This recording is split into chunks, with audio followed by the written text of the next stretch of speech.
One of the things I consider most important in my role as teacher of creative nonfiction is to help students and serve as a problem solver. Many times that includes problems in the narrative, problems in the storytelling.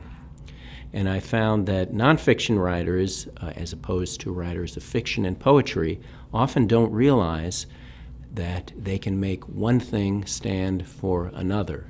It's a technique that I found very useful in my writing, and I would like to talk a little bit about how I used that technique to overcome a problem that I faced in my own writing. In my book, The Lobotomist, which is a biography of the neurologist Walter Freeman, who was an advocate and developer of lobotomy, Dr. Freeman was visiting Yosemite National Park with his son, Keen, who was 11, and some other relatives. And they all decided to take a hike one day up to the top of Vernal Fall. And they got up there and were hot and tired and thirsty. And Freeman realized that he had forgotten to fill their water canteens. Keen, the boy, decided that he would take his canteen to the edge of the river and fill it up there. He fell in, and the current pushed him closer and closer to the precipice of the waterfall.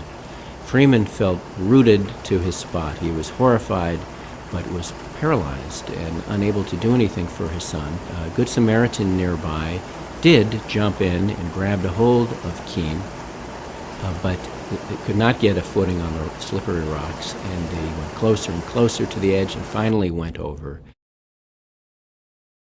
Both were killed instantly. Now, Freeman did write about this incident in his autobiography, but only wrote a couple of paragraphs that were very factual. And what I wanted to get at were Freeman's inner thoughts and his emotions about this, because it was an important event. It sparked a whirlwind of work in his life. I think he became a workaholic as a result, to avoid the guilt that he felt being unable to help his son. And soon after this accident, he went out on a trip across the country performing lobotomies at dozens of state hospitals and psychiatric institutions. So how could I get at this event? What was going on inside of Freeman? I remembered that another incident in his autobiography might shed some light on it.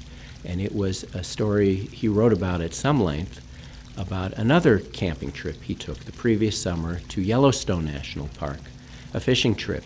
And he was out on a river fishing and dropped his glasses in the water, and they sunk to the bottom. And Freeman was seriously nearsighted. He was very helpless. He couldn't see his glasses. He wondered whether he would be able to get back safely to his campsite. Fortunately, again, a Good Samaritan was nearby, another fisherman who helped direct Freeman to where the glasses were at the bottom of the river. And Freeman dove several times and finally came up with them and ended up feeling relieved, but also a little apprehensive about the power of a river and what it could do to him and to his life. And I realized after rereading this story that Freeman had written about Yellowstone that I could use some of those feelings that he had written about to apply to the accident at Yosemite the following summer, and what his inner turmoil as a result, and some of his difficult feelings. And I did.